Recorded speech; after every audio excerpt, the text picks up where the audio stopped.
الرحمن الرحیم۔ السلام علیکم دوستو، سیرت النبی صلی اللہ علیہ وآلہ وسلم کی ایک نئی ویڈیو کے ساتھ حاضر خدمت ہیں۔ نبی کریم صلی اللہ علیہ وآلہ وسلم کی زندگی بہت سے محیر العقل واقعات سے بھری پڑی ہے۔ یہ واقعات آپ کی پیدائش سے پہلے، بچپن میں اور نبوت کے بعد بھی رونما ہوئے۔ ایسے تمام حیران کن واقعات جو کسی نبی کو نبوت ملنے سے پہلے درپیش آئیں، ارحاسات کہلاتے ہیں۔ ایسا ہی ایک عجیب واقعہ نبی کریم صلی اللہ علیہ وآلہ وسلم کے ساتھ حضرت حلیمہ رضی اللہ عنہا کے گھر ولادت کے چوتھے یا پانچویں سال پیش آیا، جب ان کا سینہ فرشتوں نے چاک کر کے ان کا دل دھویا تھا۔ اسے شق کے صدر یعنی کہ سینہ مبارک چاک کیے جانے کے نام سے یاد کیا جاتا ہے، اور جس کا ذکر حضور صلی اللہ علیہ وآلہ وسلم نے ایک مجلس میں کیا تھا، جبکہ قبیلہ بنی عامر کے ایک بوڑھے شخص نے حضور صلی اللہ علیہ وآلہ وسلم سے اپنی ابتدائی زندگی کے حالات سنانے کی خواہش کی تھی۔ آپ صلی اللہ علیہ وآلہ وسلم نے فرمایا، میرا شیر خواری اور بچپن کا ابتدائی زمانہ بنی سعد بن بکر میں گزرا۔ ایک دن میں اپنے ہم عمروں کے ساتھ کھیل رہا تھا کہ سفید پوش آدمیوں کی ایک ٹولی نے ان کے ہاتھوں میں سونے کی تھالی میں زمزم کا پانی بھرا ہوا تھا مجھے پکڑ لیا۔ میرے ساتھی ڈر کر بھاگ گئے۔ انہوں نے مجھے زمین پر لٹایا اور میرے سینے یا پیٹ کے اندرونی اجزاء نکال کر زمزم کے پانی سے اچھی طرح دھویا اور پھر اپنی جگہ رکھ دیا۔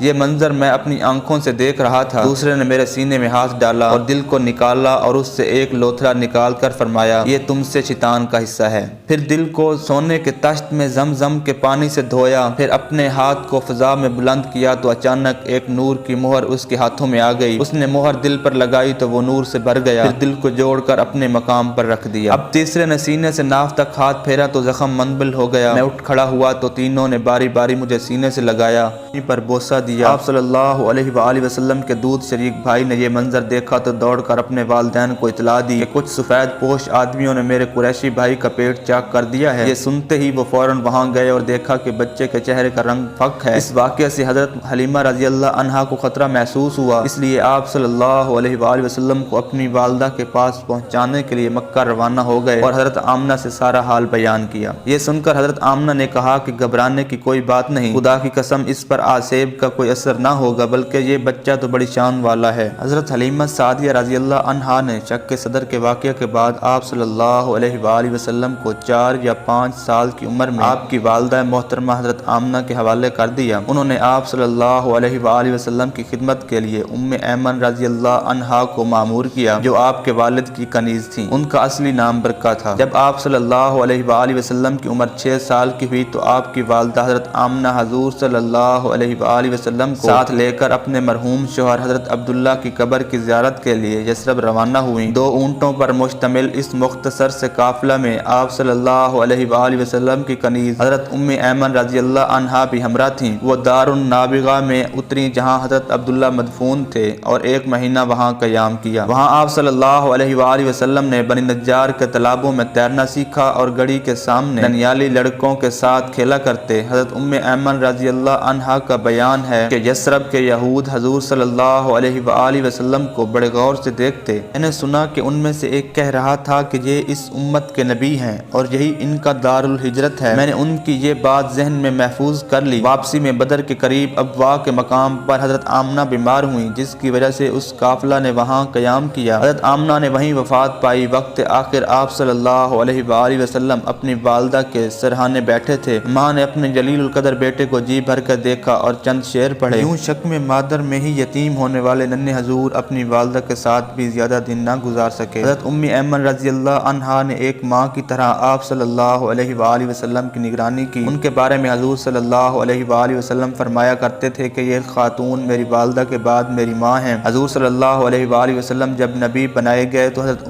ایمن رضی اللہ عنہا اولین تصدیق کرنے والوں میں سے ہو گئیں۔ حضور صلی اللہ علیہ وآلہ وسلم نے انہیں آزاد کر دیا۔ ان کا پہلا نکاح بنی حارث کے عبید بن زید بن عمر سے ہوا، جن سے ایمن پیدا ہوئے، جن کے نام پر ان کی کنیت ایمن تھی۔ پہلے شوہر کے انتقال کے بعد حضور صلی اللہ علیہ وآلہ وسلم نے اپنے آزاد کردہ غلام حضرت زید بن حارثہ رضی اللہ عنہ سے ان کا نکاح کروایا، جن سے اسامہ بن زید رضی اللہ عنہ پیدا ہوئے۔ حضرت عثمان رضی اللہ عنہ کے عہد خلافت میں حضرت ایمن رضی اللہ عنہا کی وفات ہوئی۔ والدہ ماجدہ کی وفات کے بعد حضور صلی اللہ علیہ وآلہ وسلم کو آپ کے دادا حضرت عبد المطلب نے اپنی کفالت میں لے لیا۔ حضرت عبد المطلب کو آپ سے بہت محبت تھی اور آپ کو سب اولادوں سے بڑھ کر محبوب جانتے تھے۔ روایتوں سے پتہ چلتا ہے کہ حضرت عبد المطلب کو یقین تھا کہ ان کا پوتا بڑا نام پانے والا ہے۔ چنانچہ جب بنی مدلج کی ایک جماعت ان سے ملنے آئی تو ان میں بہت سے قیافہ شناس تھے۔ انہوں نے جب حضور صلی اللہ علیہ وآلہ وسلم کا نقش کف پا دیکھا تو اسے حضرت ابراہیم علیہ السلام کے نقش کف پا کے مشابہ پایا، اس لیے انہوں نے حضرت عبد المطلب سے کہا کہ اس بچے کی بطور خاص حفاظت اور نگرانی کریں۔ چنانچہ حضرت عبد المطلب حتیب میں اپنی نشست پر حضور صلی اللہ علیہ وآلہ وسلم کو اپنے قریب بٹھا کر پشت پر ہاتھ پھیرا کرتے اور کہتے کہ اس کی تو بہت بڑی شان ہے۔ دادا اپنے پوتے کو ہمیشہ ساتھ رکھتے اور اپنے ساتھ ہی کھانا کھلاتے۔ اسی سال حضرت عثمان بن عفان رضی اللہ عنہ کی ولادت ہوئی۔ حضرت عبد المطلب کے زیر سایہ آپ کا بچپن بہت آرام سے گزر رہا تھا۔ صرف حضرت عبد المطلب ہی نہیں بلکہ آپ سے آپ کے تمام چچا اور پھوپھیاں بے حد محبت کرتی تھیں، لیکن اللہ کی مشیت کچھ اور تھی اور ابھی آپ 8 سال کے تھے کہ حضرت عبد المطلب کا بھی انتقال ہو گیا۔ آپ کو اپنے دادا سے بہت محبت تھی۔ جب حضرت عبد المطلب کا جنازہ اٹھا تو آپ بھی جنازہ کے ساتھ تھے اور شدت غم سے روتے جاتے تھے۔ اس وقت حضرت عبد المطلب کی عمر 82 سال تھی۔ 8 سال کا ایک معصوم بچہ جس کے ماں باپ بھی وفات پا چکے ہوں اور اب شفیق دادا بھی وفات پا گیا ہو، نہ کوئی بہن نہ کوئی بھائی، تنہا، لیکن کون جانتا تھا کہ بظاہر یہ بے آسرا معصوم بچہ کچھ ہی عرصہ بعد ہزاروں لاکھوں کا آسرا بننے والا ہے۔ بلا شک و شبہ آپ صلی اللہ علیہ وآلہ وسلم کی زندگی کے لمحہ لمحہ ہمارے لیے سیکھنے کو بہت کچھ ہے۔ ابن عساکر نے جلحمہ بن عرفتہ سے روایت کی ہے کہ میں مکہ آیا، لوگ کاس سے 2-4 تھے۔ قریش نے کہا ابو طالب وادی قحط کا شکار ہے، بال بچے کال کی زد میں ہیں، چلیے کعبہ چل کر بارش کی دعا کیجیے۔ حضرت ابو طالب ایک بچہ ساتھ لے کر برآمد ہوئے۔ بچہ ابر آلود سورج معلوم ہوتا تھا جس سے گھنا بادل ابھی ابھی چھٹا ہو۔ اس کے ارد گرد اور بھی بچے تھے۔ حضرت ابو طالب نے اس بچے کا ہاتھ پکڑ کر اس کی پیٹھ کعبہ کی دیوار سے ٹیک دی۔ بچے نے ان کی انگلی پکڑ رکھی تھی۔ اس وقت آسمان پر بادل کا ایک ٹکڑا بھی نہ تھا، لیکن دیکھتے ہی دیکھتے ادھر ادھر سے بادل کی آمد شروع ہو گئی اور ایسی دھواں دار بارش ہوئی کہ وادی میں سیلاب آ گیا اور شہر و بیاباں شاداب ہو گئے۔ بعد میں حضرت ابو طالب نے اسی واقعے کی طرف اشارہ کرتے ہوئے